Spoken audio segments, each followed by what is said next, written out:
Hello friends, in this video I will explain you on topic time of supply. Basically time of supply का मतलब क्या होता है? Point of time when tax liability rise. वो समय जब tax liability rise होगी। हम गुड्स पे या सर्विसेज पर टैक्स कब लगाएंगे, उस समय को बोलते हैं टाइम ऑफ सप्लाई। दूसरा मीनिंग पढ़ते हैं हम। Time of supply is determined to ascertain the date on which GST needs to be charged on a supply. Time of supply help करता है टू determine the date, हम किस दिन GST को चार्ज करेंगे ऑन सप्लाई, किस दिन हम जीएसटी को चार्ज करेंगे गुड्स पर या सर्विसेज पर। To find out time of supply, there are separate provisions for time of supply for goods and time of supply for services. Time of supply for goods and time of supply for services. Find out करने के लिए हमें separate provisions दिए हैं। Time of supply for goods आता है under section 12 में, time of supply for services आता है अंडर सेक्शन 13 में। पहले हम बात करते हैं time of supply for goods की। Various situations under which the time of supply has to be determined are as follows. Time of supply for goods निकालने के लिए हमें डिफरेंट सिचुएशंस दिए हैं। Supply of goods under forward charge, supply of goods under reverse charge mechanism, time of supply in case of voucher, residual provisions. Supply of goods under forward charge, supply of goods under reverse charge mechanism, ये दोनों काफ़ी important situation है exam point of view से। So please आप इन दोनों situations को काफ़ी अच्छे से पढ़ें। चलिए अब हम इन सिचुएशंस को डीपली पढ़ते हैं। Supply of goods under forward charge come under section 12 subsection 2। The time of supply of goods shall be the earlier of the following dates. Supply of goods under forward charge में हमें दो situations दी हैं। इन दोनों situation में जो date पहला होगी उसे माना जाएगा टाइम ऑफ सप्लाई। चलिए हम दोनों केसेस को पढ़ते हैं। पहला केस कहता है date of issue of invoice by the supplier, वो डेट जिस दिन इनवॉइस इश्यू हुई है। अगर हमारी इनवॉइस इश्यू नहीं हुई है तो लास्ट डेट मानी जाएगी इनवॉइस इश्यू करने की। ये लिख रहा है अंडर सेक्शन 31(1) में। सेकंड केस कहता है कि date of receipt of payment, वो डेट जब पेमेंट रिसीव हो जाएगी। पेमेंट रिसीव टू टाइप से हो सकती है, या तो वो डेट जब डेट ऑफ पेमेंट हम एंटर कर लेंगे बुक्स ऑफ अकाउंट में, या वो डेट जब हम पेमेंट क्रेडिट कर देंगे बैंक अकाउंट में। इन दोनों डेट में से जो भी डेट पहले होगी वो होगी date of receipt of payment. Date of receipt of payment या date of issue of invoice में से कौन सी डेट पहले होगी वो होगी time of supply.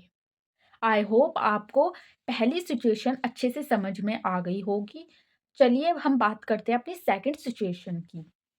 Supply of goods under reverse charge mechanism comes under section 12 subsection 3। Reverse charge का मतलब क्या होता है? रिवर्स चार्ज का मतलब होता है liability to pay tax is on recipient of supply of goods और services instead of the supplier of such goods और सर्विसेज। लाइबिलिटी टैक्स पे करने की रिसिप्टेंट के पास होगी, ना कि सप्लायर के पास। टैक्स पे करेगा रिसिप्टेंट जिसे गुड्स और सर्विसेज रिसीव हुई हैं। रिवर्स चार्ज का मतलब होता है रिसिप्टेंट टैक्स को पे करेगा, ना कि सप्लायर। स्टूडेंट्स चलिए अब हम बात करते हैं रिवर्स चार्ज मैकेनिज्म के केसेस की।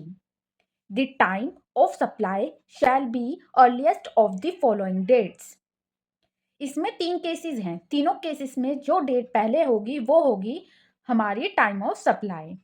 पहला केस कहता है the date of the receipt of goods, जब रिसीवर को माल मिल जाएगा, रिसीव हो जाएगा वो डेट। दूसरा केस कहता है डेट ऑफ पेमेंट पेड, जब पेमेंट पेड कर देंगे। अब पेमेंट पेड के 2 तरीके होते हैं, या तो वो वाली डेट जब पेमेंट हम एंटर कर देंगे बुक्स ऑफ अकाउंट में, या वो डेट जब हम पेमेंट को डेबिट कर देंगे बैंक अकाउंट में। इन दोनों डेट में से जो भी डेट अर्लियर होगी, जो भी डेट पहले होगी, वो डेट होगी डेट ऑफ पेमेंट पेड। तीसरा केस कहता है 31st date from the date of issue of invoice. Invoice issue होने के बाद जो पहली डेट होती है 31st, मीन्स 30 दिन के बाद जो फर्स्ट डेट होगी, पहला दिन होगा वो डेट। तो तीनों केसेस में जो डेट पहले आएगी वो डेट होगी time of supply. I hope आपको तीनों केस अच्छे से समझ में आ गए होंगे। चलिए अब हम थर्ड सिचुएशन की बात करते हैं। Time of supply in case of voucher comes under section 12 subsection 4। इसमें दो केसेस हैं। फर्स्ट केस कहता है in case where the supply to be made against the vouchers is identifiable. Identifiable का मतलब होता है, फॉर एग्जाम्पल, किसी ने मुझे वाउचर दिया, किसी ने मुझे 1000 रुपीज़ का वाउचर दिया फॉर क्लोथ्स। तो मुझे पता है कि 1000 रुपये के मैं सिर्फ क्लोथ्स बाय कर सकता हूँ। उस चीज़ को कहता है आइडेंटिफिएबल, कि हमें पता है कि हमें वाउचर किस यूज़ के लिए मिला है। तो उस केस में time of supply shall be the date of issue of voucher. जिस दिन वाउचर इश्यू हुआ है उस दिन की डेट मानी जाएगी time of supply. Second case कहता है इन एनी अदर केस, हमें पता नहीं है कि वाउचर हमें किस यूज़ के लिए मिला है, तब हम डेट मानेंगे जब हम अपने वाउचर को रिडीम करेंगे, मतलब जब हम अपने वाउचर को एक्चुअल में यूज़ करेंगे, वो होगा हमारा टाइम ऑफ सप्लाई। चलिए अब हम फोर्थ सिचुएशन की बात करते हैं।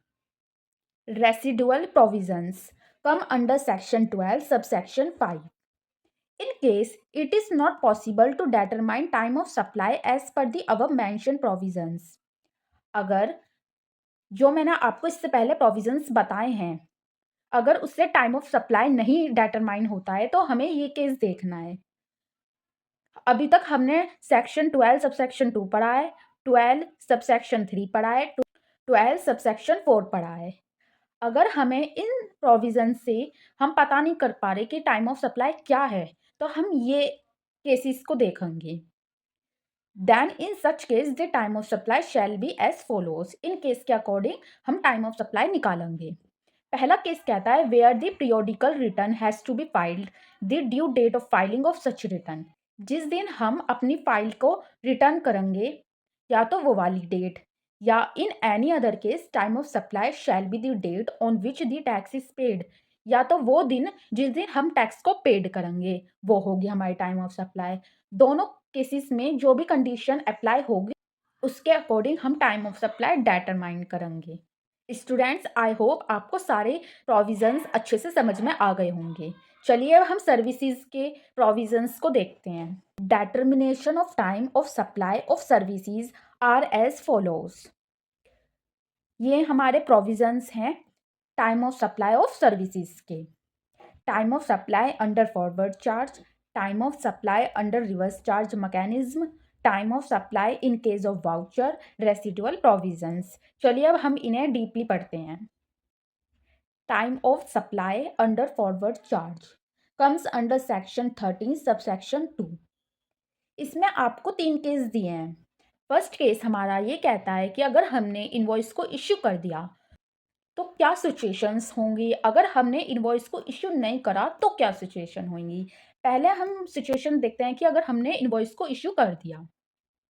Date of issue of invoice by the supplier, या तो वो डेट मानी जाएगी जब हमने इनवॉइस को इश्यू कर दिया, या वो डेट मानी जाएगी रिसिप्ट ऑफ पेमेंट की, जब पेमेंट रिसीव हो जाएगी। इन दोनों डेट में जो भी डेट पहले होगी वो होगी time of supply. Second case में आता है if invoice has not been issued, अगर इनवॉइस इश्यू नहीं किया है। Date of provision completion of services by the service provider, वो डेट जब हमारी सर्विस कंप्लीट हो गई है, या वो डेट जब हमें पेमेंट रिसीव हो गया है। इन दोनों डेट में से जो भी डेट पहले होगी वो डेट होगी हमारी time of supply. Third case क्या कहता है, in case where the provisions of clause A or clause B do not apply, the time of supply shall be the date on which the recipient shows the receipt of services in his books of account।